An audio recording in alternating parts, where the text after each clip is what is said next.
Okay, look, becoming the authority in your niche and positioning yourself completely different to everyone else is the foundation of your business and can add an extra 20k MRR to your bottom line like it did for my client in 29 days. Here's exactly how I did it and what I did to actually make this happen. Chances are that you're in the 5% of people that are in the red ocean, right, with competition everywhere, aiming for that 5% and for the part that is left of the market, right? Where on the other side, their competitors are getting 95% of the results, and even the fishes or the leads that you fish out of the red ocean still get funneled back to the leaders, right? Because they are the creators, right? So they get the most profit. Okay, because if you look at it from a different point of view, the rich get richer and the poor get poorer. I'm not sure if that's how you say it, but I hope it makes sense, right? So the solution is diversification and innovation, right?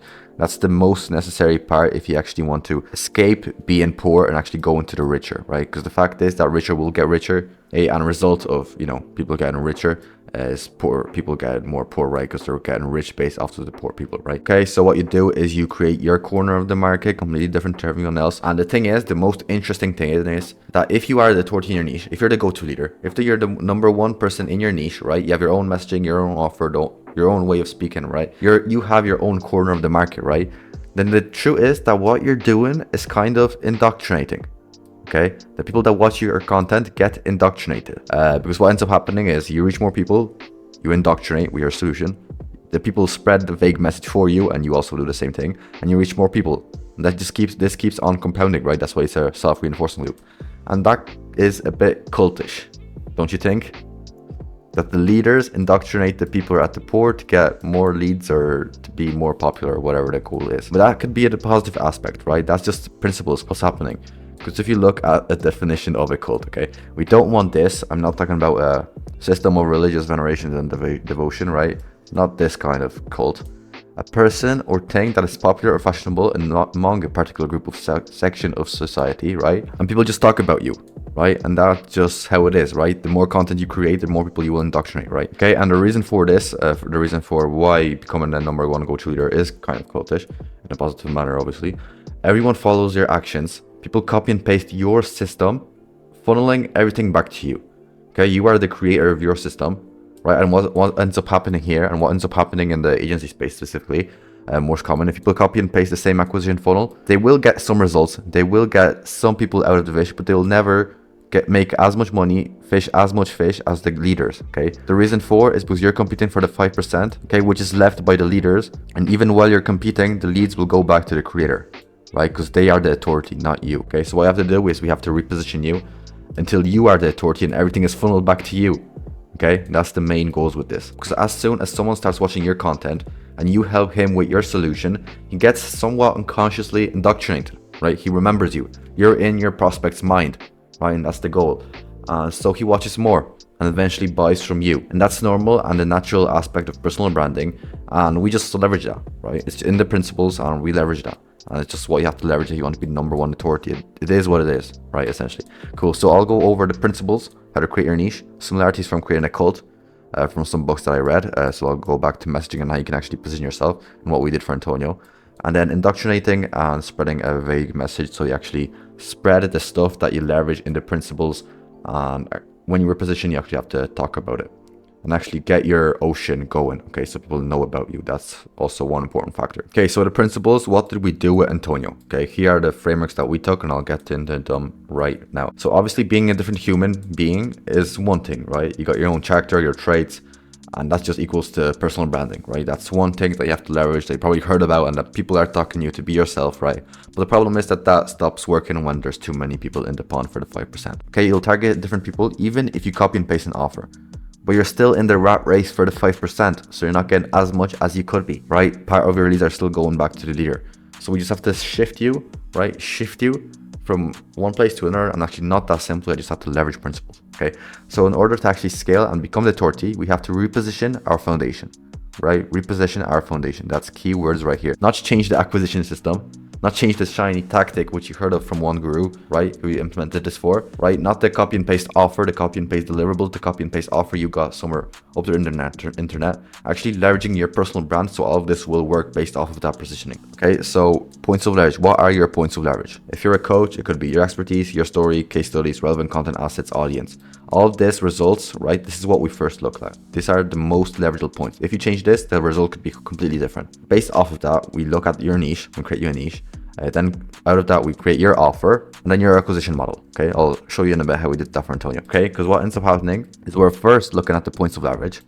Okay, based off of the points of leverage, we determine the niche. Based off the niche, the offer. Based off the offer, the acquisition system. What people do is they'll jump around from acquisition system to acquisition system, and they wonder why they're not getting results. If you have an ocean, right, and there's a bunch of icebergs, the reason this iceberg is making 100k a month and your copy and paste iceberg is making 5 to 20k a month is because they have a bigger foundation than you have. Okay, that's why they're getting more results, and they don't tell you this. So how did we leverage this for Antonio? If you look at what we did for Antonio, he was selling a copy and paste offer, making copy and paste content to sell to a copy and paste niche. And what we noticed is that he scaled a B2C credit company in the past. We built an offer no one else could copy, making genuine content, building a connection, okay? Selling to a market he resonates with, which hasn't heard his offer before. And this just worked like steroids, okay? 20k a month in 29 days, that's all we did. And another one of our clients, a very similar situation. You can read this right now. I already talked about this before in my content. What's different? That they both have different points of leverage. So for both of them, a different thing worked, right? The acquisition system was different for both of them, guys, right? That's why we don't implement a shiny tactic, which will guarantee results, which it won't because you don't have the foundation. We first look at the foundation, right? Build your principles, what you actually have to leverage, right, to actually get the best results, and then choose an acquisition system based off of that foundation. The acquisition isn't the main part. The foundation is the main part. Went more in depth on how we do this and other mental models that we use in this video. You can check it out after this one, obviously, because I have some more sauce coming to you guys. Okay, so what you have to do is look at the principles of your business. They have the most leverage, okay?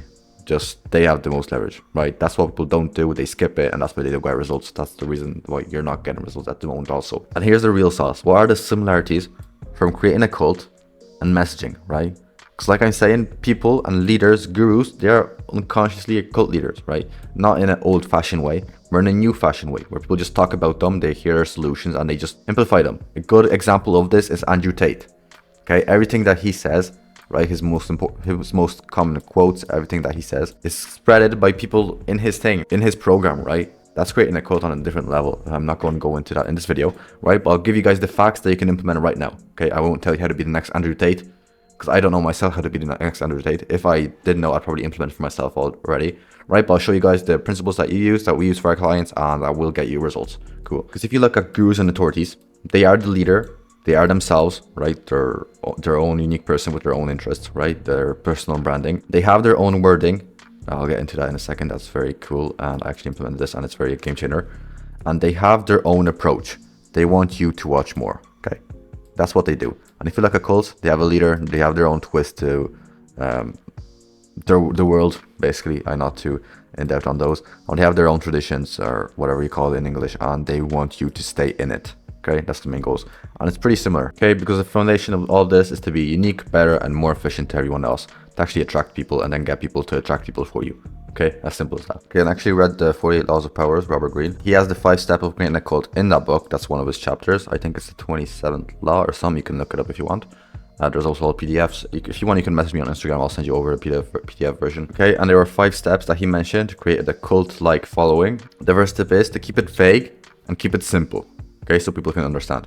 Number 2, emphasize the visual and sensual over the intellectual, right? So instead of going into the logic, why this works, you'll make a big claim, right? That's where Alex Hormozy's no-brainer offer can help. 3, borrow the forms of organized religion to structure the group, right? You can look at the principles that they use. And 4, disguise your source of income. So the easiest way and how I understand this is you can become your own case study. Okay, if you're a fitness coach, you can say that I'm looking like this because I leveraged this, okay? And then your clients, right? If you're a business coach or anything, or an agency, you can say, this is how I scaled, right? The reason I'm making so much money is because I use these principles, okay? Disguise your own source of income and set up an us versus them dynamic, okay? And I'll get into that right now. That's why we need to look at your points of leverage and look at your competitors, look at your market, where you want to compete in. Everything is in the foundation. right? Not in the acquisition and the foundation. Okay, so what do we need from that, from all of this? So find ourselves an enemy and do everything completely different. We need results and a mechanism that drives those results. Okay, and the key word here has to be unique to the enemy, right? Or just unique to the whole market, right? So you can do a market research, a big market research, recommend doing, put it all in a doc, see what your enemies are doing, see what your enemies' mechanisms are, what are the stuff that they repeat in their content, because there's no point of repeating the same thing that they are repeating, right? That's their slang. I'm not sure if I say it, but that's their wording, right? That's what they say, and that's what keeps them different. And if you say the same thing that your competitors are saying, everything will be funneled back to them, right? Because the audience knows that you got everything from that guy, and since he is more in the rank, more leverage than you, they'll go to him. And that's when you're in that race for the 5%, especially if you have a copy and paste offer.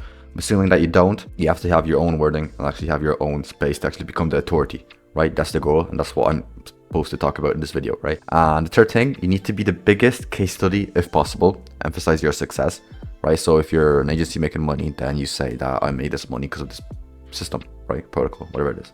If you're a fitness coach, you can say I got this physique because of this system, right? That's why you can get it too, okay?